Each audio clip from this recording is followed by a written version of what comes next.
Hello दोस्तों, स्वागत है आपका आपके अपने YouTube channel MPPSC exam centre में। आज हम आप लोगों के साथ में MP सीरीज़ के अंतर्गत एक मार्क ओरिएंटेड टॉपिक जिसका नाम है मध्य प्रदेश के राष्ट्रीय उद्यानों के बारे में इस वीडियो के माध्यम से चर्चा करने वाला हूँ। साथ ही साथ आप लोगों को मैं बाघ परियोजना के बारे में और जंगल गलियारा योजना के बारे में इस वीडियो के माध्यम से संपूर्ण जानकारी उपलब्ध करा रहा हूँ। संपूर्ण वीडियो देखना। आज के बाद मध्य प्रदेश के राष्ट्रीय उद्यानों से कोई भी क्वेश्चन एग्जाम में नहीं छूटने वाला।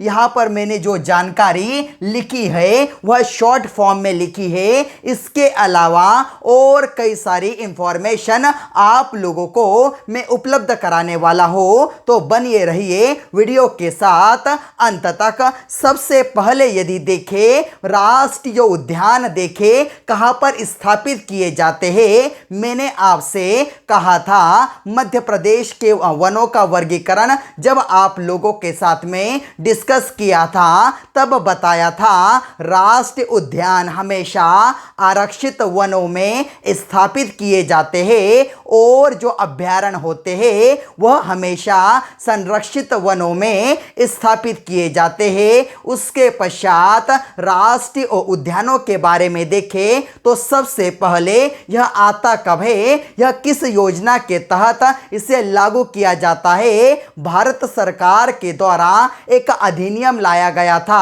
1952 में। इसी के द्वारा प्रत्येक राज्यों के अंतर्गत राष्ट्रीय उद्यान स्थापित किए जाते हैं। इसी अधिनियम के तहत सभी सरकारें केंद्र सरकार से अनुमति लेती है और अपने राज्यों में राष्ट्रीय उद्यान को स्थापित करती है। और आपने सुना था टाइगर प्रोजेक्ट के बारे में। ऐसे कुल 6 राष्ट्रीय उद्यान है, उनका जिक्र भी हम यहां पर करेंगे जिसमें टाइगर प्रोजेक्ट योजना लागू है। और एक ऐसा अभयारण्य है जिसका नाम है रातापानी अभयारण्य, उसके अंतर्गत भी टाइगर प्रोजेक्ट योजना को 2014 से लागू किया गया है। संपूर्ण जानकारी को इस वीडियो के माध्यम से आप लोगों के साथ में शेयर कर रहा हूं। और आपको पता है भारत के टाइगर मैन के रूप में जाने जाते हैं जिनका नाम है कैलाश सांखला।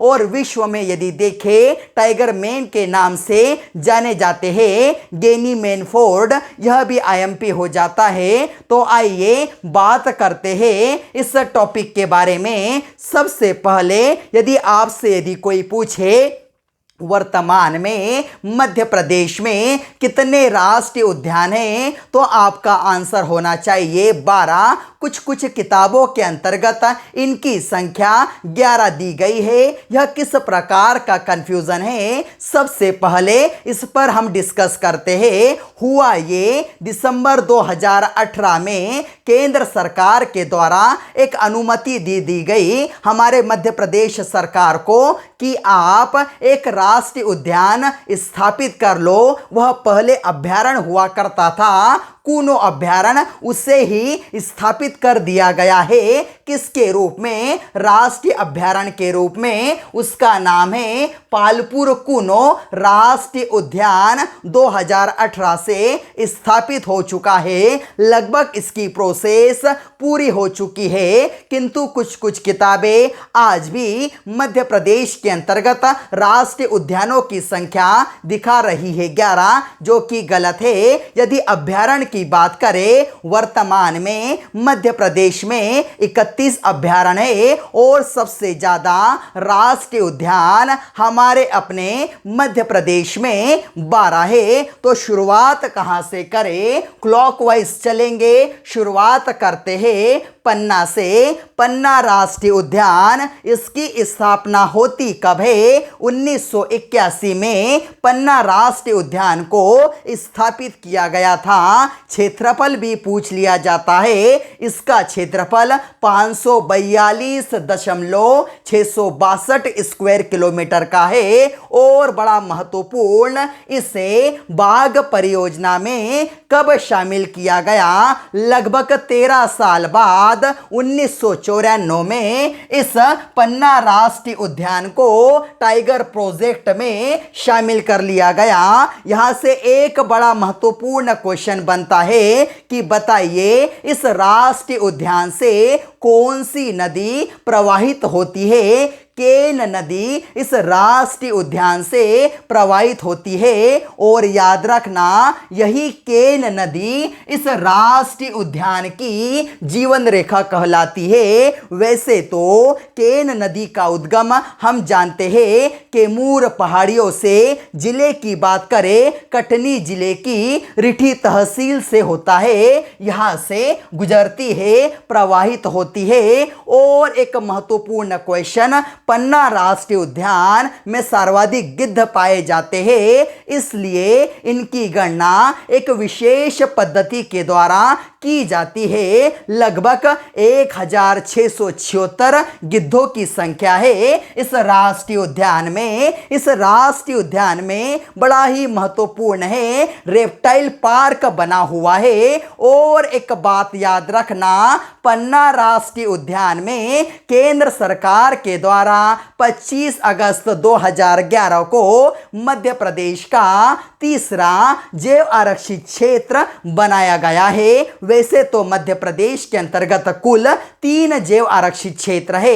एक है पचमढ़ी, 1999 के अंतर्गत इसे स्थापित किया गया था। दूसरा है अनूपपुर जिले में आता है, जिसका नाम है अचानकमार बायोस्फीयर रिजर्व। अमरकंटक वाले एरिया में यह दोनों कौन कौन से? अचानकमार बायोस्फीयर रिजर्व और होशंगाबाद का पचमढ़ी के अंतर्गत आता है बायोस्फीयर रिजर्व। दोनों यूनेस्को की लिस्ट में भी शामिल किए गए हैं। और बड़ा महत्वपूर्ण है, इसी राष्ट्रीय उद्यान में अभी आपसे कहा केन नदी प्रवाहित होती है, इसीलिए केन घड़ियाल वन्य जीव अभयारण्य भी इस राष्ट्रीय उद्यान के अंतर्गत स्थापित किया गया है। आप जानते हैं 15 नवंबर 1974 को क्या होता है? वन्य जीव संरक्षण अधिनियम लाया जाता है। दुर्लभ प्रजाति के जितने भी वन जीव होते हैं उनके संरक्षण के लिए इस अधिनियम को लाया गया था। यह भी एग्जाम में पूछा गया है। वर्तमान में इस राष्ट्रीय उद्यान के अंतर्गत हम देखें, केन नदी जो प्रवाहित होती है ना, इसी केन नदी पर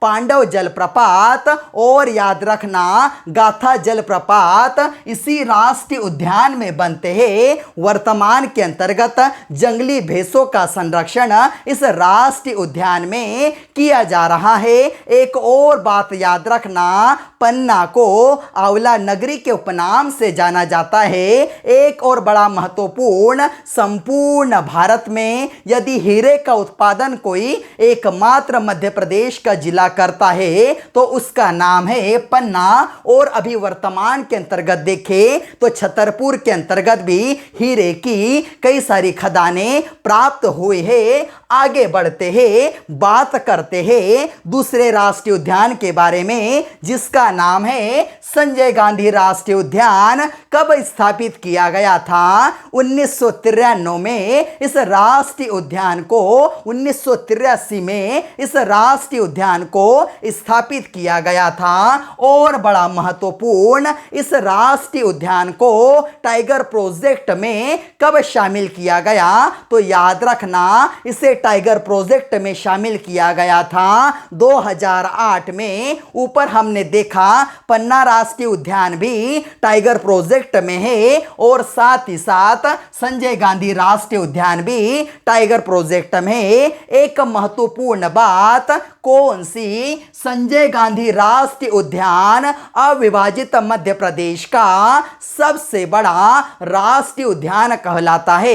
1 नवंबर 2000 को जैसे ही मध्य प्रदेश से छत्तीसगढ़ अलग हुआ तो क्या होता है, इसका ज्यादा करके पोर्शन हमारे पड़ोसी राज्य छत्तीसगढ़ में चला गया। इसके बारे में संपूर्ण जानकारी आप लोगों को मैंने दे दी। और यदि एग्जाम में पूछ ले ऐसा कौन सा राष्ट्रीय उद्यान है जो मध्य प्रदेश और छत्तीसगढ़ की सीमा पर स्थापित किया गया है, तो आप टिक कर सकते हैं संजय गांधी राष्ट्रीय उद्यान। अगले की बात करें, बांधवगढ़ राष्ट्रीय उद्यान बड़ा ही महत्वपूर्ण हो जाता है। बांधवगढ़ राष्ट्रीय उद्यान मध्य प्रदेश के उमरिया जिले में आता है। यहां से कई बार महत्वपूर्ण क्वेश्चन बने हैं, सभी के बारे में डिस्कस करते हैं।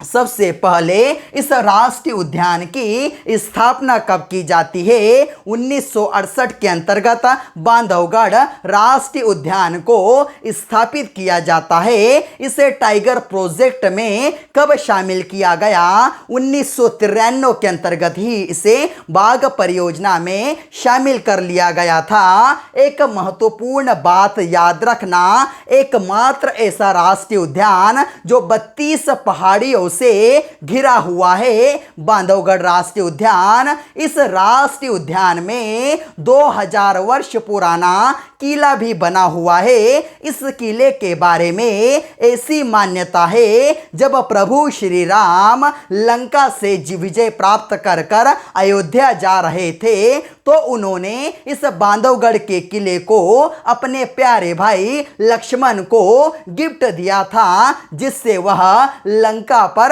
निगरानी रख सके।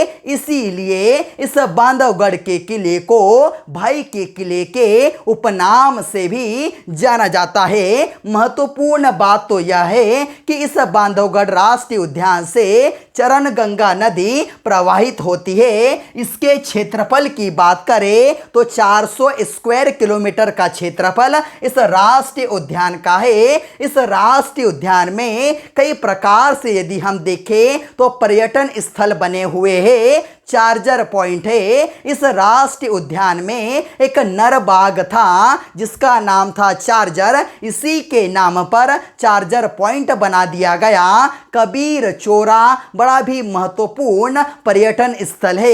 एग्जाम में पूछा गया है कबीर चोरा किस राष्ट्रीय उद्यान के अंतर्गत आता है? बांधवगढ़ राष्ट्रीय उद्यान के अंतर्गत। और एक बात याद रखना, बड़ा महत्वपूर्ण इसलिए हो जाता है, बांधवगढ़ राष्ट्रीय उद्यान, इस राष्ट्रीय उद्यान में सर्वाधिक बाघों का घनत्व पाया जाता है। 8 किलोमीटर स्क्वायर किलोमीटर का जो एरिया है उसमें एक बाघ पाया जाता है। और यह बांधवगढ़ राष्ट्रीय उद्यान बंगाल टाइगर्स के लिए बड़ा प्रसिद्ध है। और इसके अंतर्गत गौर पुनर्वास योजना को लागू किया गया है। साथ ही साथ वर्तमान में हाथियों के संरक्षण का कार्य इस बांधवगढ़ राष्ट्रीय उद्यान में संपन्न किया जा रहा है। अगला देखते हैं, डिंडोरी में आता है कौन सा राष्ट्रीय उद्यान? फॉसिल राष्ट्रीय उद्यान, जीवाश्म राष्ट्रीय उद्यान भी आप इसे कह सकते हैं। यदि इसकी पोजीशन आप देखोगे तो यह मंडला का जो हमारा कान्हा किसली राष्ट्रीय उद्यान है, और अभी हमने देखा उमरिया में बांधवगढ़ राष्ट्रीय उद्यान है, उसके बीचों बीच स्थित है। याद रखना, मध्य प्रदेश का सबसे पहला जीवाश्म राष्ट्रीय उद्यान है कौन सा? फॉसिल राष्ट्रीय उद्यान। और मध्य प्रदेश का सबसे छोटा राष्ट्रीय उद्यान कौन सा है? तो यही है फॉसिल राष्ट्रीय उद्यान। 1983 के अंतर्गत स्थापित किया गया था। इसका यदि कुल क्षेत्रफल देखें 0.27 स्क्वायर किलोमीटर के अंतर्गत इसका कुल एरिया आता है। और बड़ा महत्वपूर्ण है, यहाँ पर जो जीवाश्म जीवाश्म पाए जाते हैं। यहाँ पर एक जीवाश्म पाया गया है, नीलगिरी जीवाश्म, जो अब तक का सबसे प्राचीन जीवाश्म कहलाता है। इसी राष्ट्रीय उद्यान में एक स्थान है घुघुआ। घुघुआ के अंतर्गत भी कई सारे हाइफेनेट जीवाश्म पाए गए हैं। इसकी यदि रियल पोजीशन देखें तो मध्य प्रदेश के डिंडोरी का एक जिला, डिंडोरी जो जिला है उसकी तहसील है शाहपुरा, उसके अंतर्गत इसे स्थापित किया गया है। अगला यदि बात करें तो बात करते हैं मंडला में जो राष्ट्रीय उद्यान आता है उसका नाम है कान्हा-किसली राष्ट्रीय उद्यान। इसकी स्थापना 1 जून 1955 को की गई थी। जैसे ही भारत सरकार के द्वारा सबसे पहले राष्ट्रीय उद्यान अधिनियम लाया गया, उसी के तहत संपूर्ण मध्य प्रदेश में स्थापित होने वाला पहला राष्ट्रीय उद्यान था कान्हा-किसली राष्ट्रीय उद्यान। इसके बारे में ऐसा कहा जाता है, इस राष्ट्रीय उद्यान का नाम वहां पर पाई जाने वाली मिट्टी और इसी जंगलों के अंतर्गत एक सिद्ध पुरुष रहा करते थे काणव, उन्हीं के नाम पर इस राष्ट्रीय उद्यान का नाम रखा गया है। इस राष्ट्रीय उद्यान को 1933 में अभय वन बनाया गया था, 1952 में अभयारण्य बनाया गया था और अभी आपसे कहा 1 जून 1955 को मध्य प्रदेश का सबसे पहला और सबसे बड़ा राष्ट्रीय उद्यान बनाया जाता है। इसका यदि कुल क्षेत्रफल देखें तो 940 स्क्वायर किलोमीटर के अंतर्गत यह राष्ट्रीय उद्यान फैला हुआ है। इस राष्ट्रीय उद्यान को जैसे ही 1973 में सबसे पहली बार टाइगर परियोजना या बाघ परियोजना हम जानते हैं सबसे पहले लागू की गई थी जिम कॉर्बेट नेशनल पार्क में 1973 में। उसके एक साल बाद 1974 में इस राष्ट्रीय उद्यान के अंतर्गत लागू कर दी गई बाघ परियोजना। और बड़ा महत्वपूर्ण है, याद रखना, इस राष्ट्रीय उद्यान के द्वारा अपने स्वयं का एक लोगो भी तैयार किया गया है, भूर सिंह द बारासिंगा उस लोगो का नाम है, जिसे तैयार करने वाले व्यक्ति का नाम है रोहन चक्रवर्ती। 2017 में इस लोगो को तैयार किया गया था। और बड़ा महत्वपूर्ण है, इसी राष्ट्रीय उद्यान के अंतर्गत हम जानते हैं हमारे भारतीय उपमहाद्वीप की सबसे प्राचीनतम जनजाति बेगा जनजाति इसी राष्ट्रीय उद्यान में निवास करती है। और याद रख सकते हैं यहां पर एक साल का पेड़ है, उसके 2 ठूट है, जिसे राजा रानी के ठूट के नाम से या पेड़ के नाम से जाना जाता है। यहां पर इंडियन घोस्ट ट्री पाया जाता है। याद रखना, जो बारासिंगा है उसकी सबसे अच्छी प्रजाति बेडरी प्रजाति यदि कहां पर पाई जाती है तो कान्हा-किसली राष्ट्रीय उद्यान में पाई जाती है। वर्ल्ड बैंक की सहायता से इसी राष्ट्रीय उद्यान में, याद रखना, पार्क इंटरप्रिटेशन योजना लागू की गई है। भारत का सबसे पहला टाइगर रिजर्व यदि कहीं बना है तो इसी बाघ परियोजना में अर्थात कान्हा-किसली राष्ट्रीय उद्यान के अंतर्गत बना हुआ है। इस राष्ट्रीय उद्यान में ब्रेडरी प्रजाति का बारासिंगा तो पाया जाता है, साथ ही साथ कृष्ण मृग भी पाए जाते हैं। इसके बारे में एक और बात बड़ी ही महत्वपूर्ण है, सबसे ज्यादा बाघों की संख्या यदि किसी मध्य प्रदेश के राष्ट्रीय उद्यान में है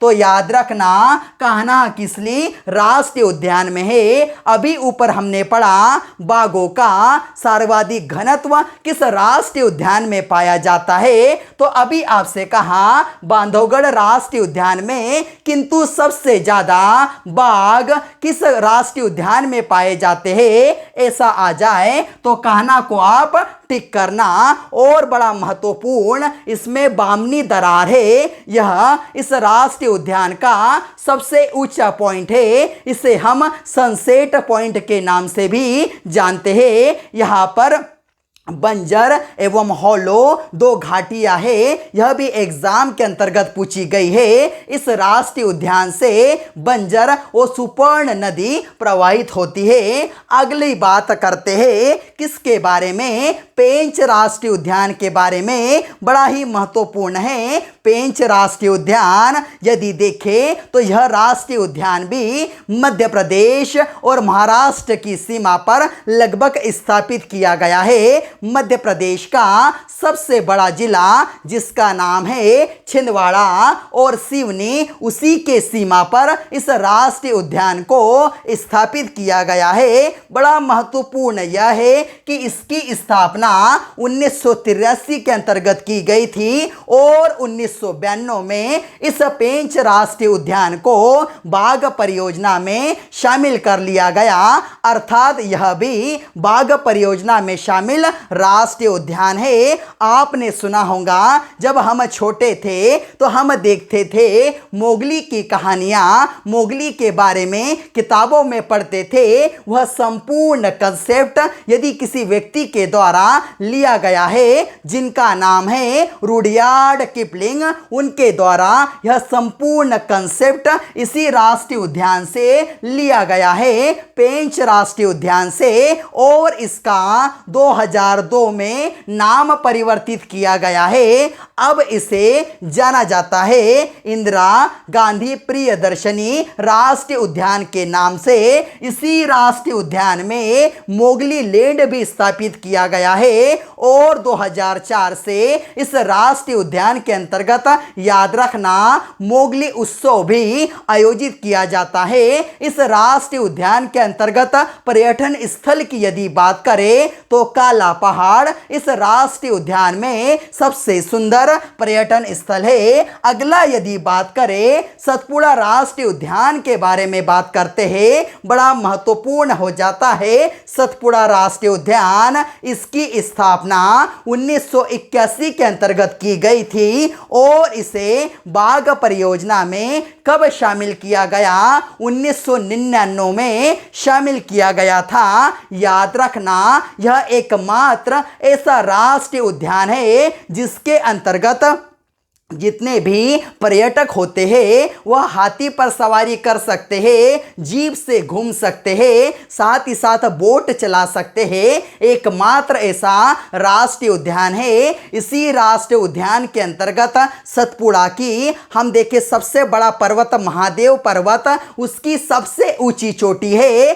धूपगढ़ चोटी जिसकी ऊंचाई 1350 मीटर है। इसी राष्ट्रीय उद्यान का हिस्सा है। एक और महत्वपूर्ण बात अभी आपसे कहा, केंद्र सरकार के द्वारा 1999 में पचमढ़ी को सबसे पहले बायोस्फीयर का दर्जा हमारे मध्य प्रदेश में दिया गया था, जिसे 2009 में यूनेस्को ने अपनी लिस्ट में शामिल कर लिया गया। याद रखना इसके बारे में, सतपुड़ा राष्ट्रीय उद्यान के बारे में महत्वपूर्ण बात यह है कि यहाँ पर सबसे ज़्यादा कृष्ण मृग पाए जाते हैं। सबसे ज़्यादा ब्लैक सॉइल होने के कारण सागौन के वृक्ष सबसे ज़्यादा इस राष्ट्रीय उद्यान में पाए जाते हैं और यहाँ पर गौर पक्षी का संरक्षण किया जा रहा है। इसे इंग्लिश में कहते हैं इंडियन बाइसन के नाम से इस पक्षी को जाना जाता है। संपूर्ण जानकारी याद रखना, यहाँ से कई बार कई सारे क्वेश्चन बने हैं। अब बात करते हैं खंडवा के बारे में। खंडवा आप जानते हैं हमारे जो आराध्य है, हमारे भोले बाबा है, ओंकारेश खंडवा के ओंकारेश्वर में विराजमान है, उन्हीं के नाम पर बनाया गया है ओंकारेश्वर राष्ट्रीय उद्यान। याद रखना इसका कुल क्षेत्रफल है 651 स्क्वायर किलोमीटर का और इसका जो कार्य है 2004 से यह निर्माणाधीन है। एक बात और याद रख सकते हैं, संपूर्ण निमाड़ के अंतर्गत स्थापित होने वाला एकमात्र राष्ट्रीय उद्यान है। कौन सा राष्ट्रीय उद्यान? उसका नाम है ओंकारेश्वर राष्ट्रीय उद्यान। आगे बढ़ते हैं, भोपाल के बारे में बात करते हैं।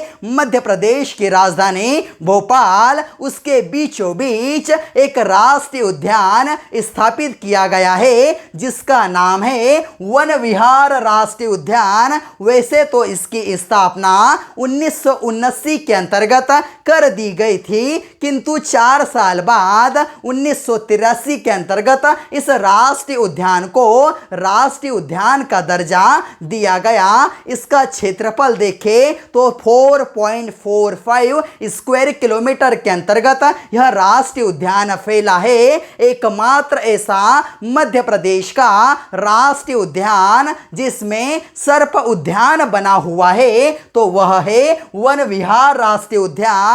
आईएसओ के द्वारा आधुनिक चिड़ियाघर जो स्थापित किया गया है, कहां पर? हमारे भोपाल के वन विहार राष्ट्रीय उद्यान में। और याद रखना, इस राष्ट्रीय उद्यान को 3-in-1 राष्ट्रीय उद्यान के नाम से भी जाना जाता है, इसलिए क्योंकि आईएसओ द्वारा आधुनिक चिड़ियाघर है, उसके पश्चात सर्प उद्यान है, और तीसरी यदि बात करें जितने भी वन्य जीव है उनके रेस्क्यू के लिए, उनके संरक्षण के लिए एक रेस्क्यू सेंटर भी इस राष्ट्रीय उद्यान में आधुनिक रूप से बनाया गया है। इस राष्ट्रीय उद्यान के द्वारा वन्य जीवों को गोद लेने की परंपरा भी प्रारंभ कर दी गई है। अगला यदि बात करें तो धार के बारे में बात करते हैं। धार के बारे में आपने सुना होगा, बाघ गुफाएं बड़ी प्रसिद्ध है। एक नदी है जिसका नाम है बाघ नदी, और दूसरी नदी यदि देखें तो जोबट नदी। इसी के क्षेत्र के अंतर्गत, इसी के तट पर स्थापित किया गया है। कौन सा राष्ट्रीय उद्यान? डायनासोर राष्ट्रीय उद्यान 2010 में स्थापित किया गया था। 2011 के अंतर्गत इसे डायनासोर राष्ट्रीय उद्यान का दर्जा दिया गया, और ऐसा कहा जाता है संपूर्ण विश्व में यदि सबसे समृद्ध यदि हम देखें डायनासोर के साक्ष्य यदि कहीं से प्राप्त हुए हैं तो वह इसी राष्ट्रीय उद्यान से प्राप्त हुए हैं। 6.5 करोड़ वर्ष पुराने डायनासोर के पद चिन्ह इसी राष्ट्रीय उद्यान से मिले हैं सितंबर 2015 में। और अगला यदि बात करें तो महत्वपूर्ण यह है कि यहाँ पर बाघ और जोबट नदी इस राष्ट्रीय उद्यान के अंतर्गत है। और मध्य प्रदेश का दूसरा राष्ट्रीय हम देखें जीवाश्म राष्ट्रीय उद्यान जिसका नाम है डायनासोर राष्ट्रीय उद्यान, यह 0.897 स्क्वायर किलोमीटर के अंतर्गत स्थापित किया गया है। अब बात करते हैं श्योपुर के बारे में। बड़ा महत्वपूर्ण राष्ट्रीय उद्यान जो मध्य प्रदेश का 12वां राष्ट्रीय उद्यान है जिसका नाम है पालपुर कूनो राष्ट्रीय उद्यान। यहां से कूनो नदी प्रवाहित होती है। वैसे तो 1981 के अंतर्गत इसे अभयारण्य के रूप में स्थापित किया गया था, किंतु अभी आपसे मैंने कहा दिसंबर 2018 में इसे काय का दर्जा दे दिया गया है, राष्ट्रीय उद्यान का दर्जा दे दिया गया है। एक बात महत्वपूर्ण, गुजरात के गिर राष्ट्रीय उद्यान से इस राष्ट्रीय उद्यान में एशियाई शेरों को लाने की योजना बनाई गई है, यह महत्वपूर्ण है।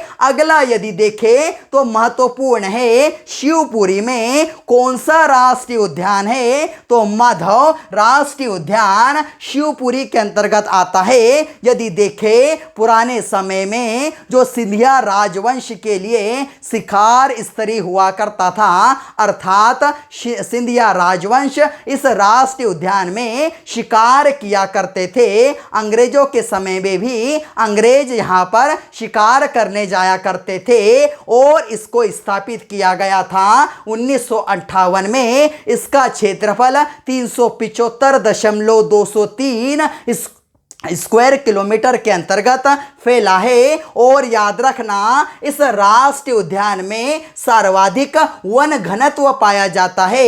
यह एग्जाम में पूछा गया है। इस राष्ट्रीय उद्यान में बरही नदी है। इसी बरही नदी पर एक तरफ है सांख्य सागर और दूसरे तरफ है जादव सागर। यह इनका नाम है सागर, किंतु यह झील है। और इसी राष्ट्रीय उद्यान में जॉर्ज केसल भवन है। तात्या टोपे की समाधि भी इस राष्ट्रीय उद्यान में हमें देखने के लिए मिल जाएंगी। NH3 याद रखना, NH3 जो है आगरा मुंबई हाईवे है, इसी राष्ट्रीय उद्यान से निकलता है। NH25 शिवपुरी से आगे निकल जाता है। यह राजमार्ग। और जॉर्ज केसल भवन के बारे में इसमें याद रखना, यहां से कई बार क्वेश्चन बने हैं। जॉर्ज केसल भवन किस राष्ट्रीय उद्यान में है? तो माधव राष्ट्रीय उद्यान में है। लगभग संपूर्ण जानकारी आप लोगों को मध्य प्रदेश के राष्ट्रीय उद्यान से मैंने उपलब्ध करा दी। उम्मीद करता हूं आप लोगों को यह जानकारी पसंद आई होंगी। अब एक बात करते हैं छोटी सी जंगल गलियारा योजना के बारे में। तो याद रखना, सतपुड़ा ले लो, पेंच राष्ट्रीय उद्यान ले लो, कान्हा किसली राष्ट्रीय उद्यान ले लो, और आप ले लो बांधवगढ़ राष्ट्रीय उद्यान और पन्ना राष्ट्रीय उद्यान। यह पांचों राष्ट्रीय उद्यान काय में आएंगे? जंगल गलियारा योजना में आएंगे। अभी आपसे मैंने कहा बाघ परियोजना में 6 राष्ट्रीय उद्यान शामिल है। सबसे पहले यदि बात करें पन्ना राष्ट्रीय उद्यान, दूसरा संजय गांधी राष्ट्रीय उद्यान, तीसरा बांधवगढ़ राष्ट्रीय उद्यान, चौथा आप देख लो कान्हा किसली राष्ट्रीय उद्यान, पांचवा है पेंच राष्ट्रीय उद्यान और छठवा है सतपुड़ा राष्ट्रीय उद्यान। एक और अभ्यारण्य जिसका नाम है रातापानी अभ्यारण्य, जिसे 2014 में जिसमें बाघ परियोजना को लाया गया। यह हम जानते हैं रायसेन और सीहोर की सीमा पर बना है। इस अभ्यारण्य से बेतवा नदी प्रवाहित होती है। इसकी भी जानकारी दे दी, आपको जंगल गलियारा के बारे में भी बता दिया। और याद रखना, मध्य प्रदेश को हम जानते हैं किसके नाम से? टाइगर स्टेट के नाम से। प्रत्येक 4 वर्ष बाद होता क्या है? बाघ रिपोर्ट केंद्र सरकार के द्वारा प्रकाशित की जाती है। उसमें बताया जाता है कि कितने बाघ हमारे भारत में स्थित है। 2014 की रिपोर्ट के अनुसार सबसे ज्यादा बाघ कर्नाटक राज्य में थे, किंतु 2018 के अंतर्गत सबसे ज्यादा बाघ 526 बाघ हमारे मध्य प्रदेश के अंतर्गत रिकॉर्ड दर्ज किए गए हैं। दूसरा स्थान है कर्नाटक का, तीसरा स्थान है उत्तराखंड का। दूसरे स्थान पर उत्तराखंड में 524 बाघ, लगभग मध्य प्रदेश से 2 ही बाघ कम है कर्नाटक में। इसी प्रकार से हमारा मध्य प्रदेश फिर से टाइगर स्टेट बन गया है, जिससे 2014 में यह दर्जा चला गया था। संपूर्ण भारत की यदि बात करें 2018 की बाघ रिपोर्ट के अनुसार 2967 संपूर्ण बाघ हमारे भारत में है। और याद रखना, अभी आपसे मैंने कहा सबसे ज्यादा बाघ पाए जाते हैं कान्हा किसली राष्ट्रीय उद्यान में। और हमारा जो मध्य प्रदेश है ना, इसमें लगभग संपूर्ण भारत के 19% बाघ पाए जाते हैं। 526 आप इसका प्रतिशत निकाल लेना। 2967 से लगभग 17-18% का रेशो आ जाएगा। मोटे तौर पर देखें तो 19% का यह रेशो कहलाता है। आप एक इसका स्क्रीनशॉट ले लो, अपने नोट्स अच्छे से प्रिपेयर करना। उम्मीद करता हूं आप लोगों को मध्य प्रदेश के राष्ट्रीय उद्यानों के बारे में संपूर्ण डेटा बड़े अच्छे से समझ में आ गया